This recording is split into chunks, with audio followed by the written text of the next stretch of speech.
right, well, good morning, everyone, and welcome to today's safety meeting. It's August the 4th. Wow, where did the year go? It's been really cracking, 8 months into the year. So, as usual, I'm beginning the safety meeting with our usual goal discussion. Getting out to look. In 2015, we had the safest year that we've ever had. And our goal for 2016 was to meet or beat that accident ratio and to reduce our backing accidents as well, because our backing accidents were 50% of all of the preventable accidents we had.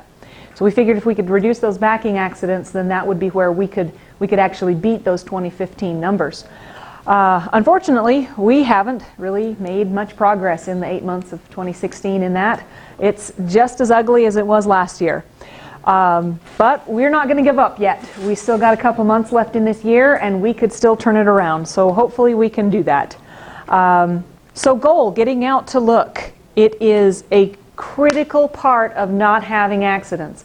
And it is also a critical part of not having accidents, not just in reverse, but when we're moving forward sometimes, when things are dark and or rainy, or there is something that gets in our way of being able to see the angle at which we're going to be pulling our trailer, where we are going to.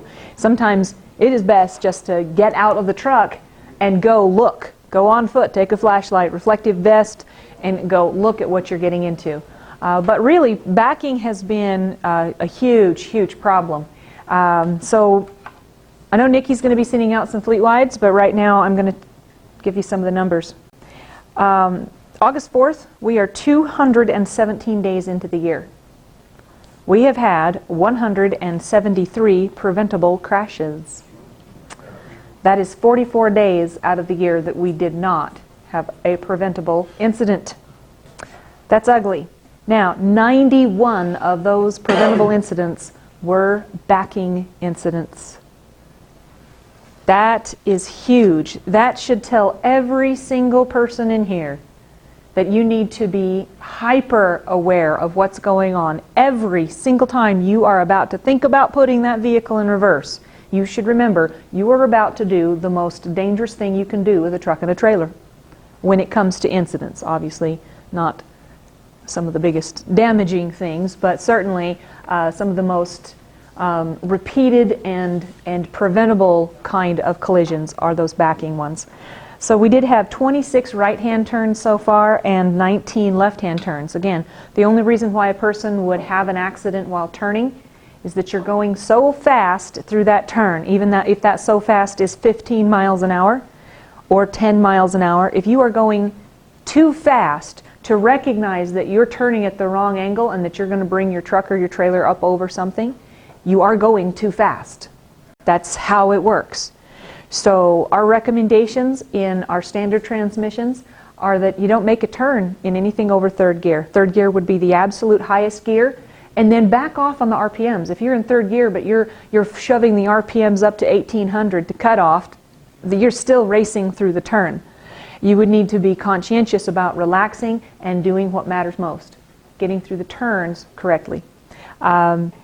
In the automatic transmissions, of course, they have the 12-speed automatic transmission, and third gear is a little low. Fourth gear is the appropriate gear. Even if you, as you approach that turn, lock it into manual and manually make yourself go through that turn, being conscientious that you are not increasing speed as you make that turn, that you're going to be going through nice and slow and steady where you can look and watch those angles. The point is, we all make mistakes. I've been driving since 1998, and now the driving that I do is predominantly a lot of grocery store deliveries in the regions, down near in Nevada and up in Idaho and things like that. And I pulled into a store I'd never been to before, and even though I'd looked at it on Google Earth the night before I left for that delivery, I made a mistake. I came up into that driveway, and next thing I know, there was no way I was making it. The point of professionalism is that I was moving so slowly through that maneuver that I saw for a fact I was going to be about 8 inches off. I was going to come up over the curb. I was going to hit the pole. So I had to correct that. If I'd been going faster, I may not have made that assessment, and I would have hit the pole and had an accident. So it doesn't matter how much experience you have. We all still make mistakes. It's how you handle yourself in order to compensate for the potential of your own error that makes a big difference here. So in our backing, our goal cards and our goal information, our goal policy, one of the things it states is that it's not what you saw from the cab that gets you into trouble. It's what you didn't see. So when a driver tells me, well, I get out and look every time I think that I might have a problem here, that just tells me that that driver is at high risk of having an incident. Because if you're comfortable with backing in, you have no clue that that thing that's going to get you is out there. It's what you didn't know from the cab that gets you. So let's get into the habit. Don't let other people's priorities push you into having your backing accident. Take the time that you need, get out to look before you ever put the vehicle in reverse, and then get out as many times during your backing maneuver as you need to keep track of all of those stationary and potentially moving items in your vicinity. Now, a huge part of our backings this year were trailer tails. Trailer tails are a wonderful fuel efficiency device, but unfortunately, when they're not handled properly, we have accidents. We were just talking some numbers before we started the meeting. Nikki came in and let me know that she's recorded 27 dock doors having been damaged and or completely ripped off the hinges by our trailer tails. McLean's in Southern California, the same dock door twice in a row. They had just repaired it after our driver had backed the trailer tails through it, and the very next night another Pride driver backs in and takes it off its rails. Okay? We have to remember that we have trailer tails, and if you're getting out to look, and when you're getting out to look you're going all the way around your vehicle, there is no way in the world you're going to forget you had trailer tails. Every single one of those 27 accidents could have been prevented if drivers had properly closed up the tails before beginning a backing maneuver. But most of them had either forgotten they had tails and had not gotten out to look, which would have reminded them that they had them, or they knew they had tails, and get this, I was just going to back up close to get myself lined up before I closed them. So don't do it. Close them. Get into your position to do your backing maneuver, get out and go close those trailer tails. Make sure they're secure, pull back on the latch. Slam them closed, pull back on the latch to make sure it's not just going to pop open. Close up those tails. 27 preventable, 27 customer dock doors. Do you know what that makes us look like to our customers? Especially McLean's. Oh, that one hurts. That one really hurts. So that is our emphasis this year, is to reduce these backing accidents. Right now, we're neck and neck with last year when it comes to backing accidents and its ratio to the other accidents. So we're not doing any worse than last year, but we're not doing any better. So we've got a couple months to turn that around. Let's do that. Have your conversations with other drivers. Share this and get the word out that we need to be much more careful in that area. Now, there's some other issues that aren't specifically safety related, but there's some are related. So some are issues that we want to be talking about. Fueling reefers. We get this every single year. People scream about it. You just have to take your time and make sure you fuel those reefers before you drop them.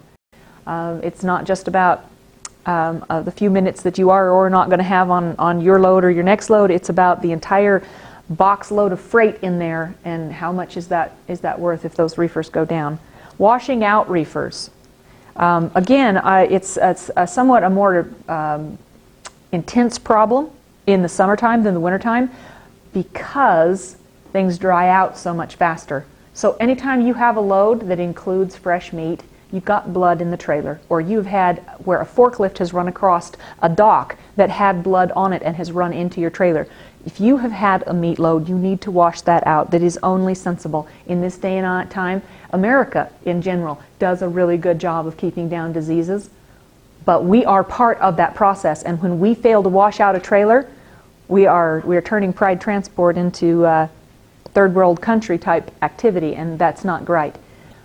Egg loads. We do a lot of eggs, and again, salmonella poisoning, everybody knows there's all kinds of different stuff in eggs, and it exists. And they do everything they can to keep it down and to eliminate it as much as possible, but it still happens. So when you have an egg load and you don't wash it out and then it just sits there, first of all, egg, anyone who's ever washed dishes knows that egg is one of the most difficult things to clean up once it's dried. So don't let it dry up. If you've had an egg load, get that thing washed out as soon as possible after that load. It is just sensible, and it is, I mean, your failure to act and clean up that load could lead to the sickness and potential death of other people. So this isn't just a washout. This is a serious consideration for our nation. We are hauling freight, and we are taking care of people not just on the roadways, but we are also, by keeping our equipment clean and sanitized, we are serving the nation. So remember that when it comes time to get your trailer washed out. I had a driver in here the other day who was at my desk frothing because he picked up a trailer with blood and egg in it, and it was dried. And the driver who had brought it to the location where he had picked it up had passed, as he said, every washout in the state of Idaho. But he had to backtrack to go get the trailer cleaned up. So remember that. It is very important to get those trailers cleaned out, and people do care. People do care. So think about that. Tire pressure. Now this one is a shop issue. It's also one of those safety issues that we talk about in safety training. Tire pressure in summertime, the heat, we cannot afford to have tires that are overpressurized. So you need to check them when they're cold, even if that means a little bit of extra time on your part just to check them specifically when you know you can get them cold. Make sure they're running at 100 psi.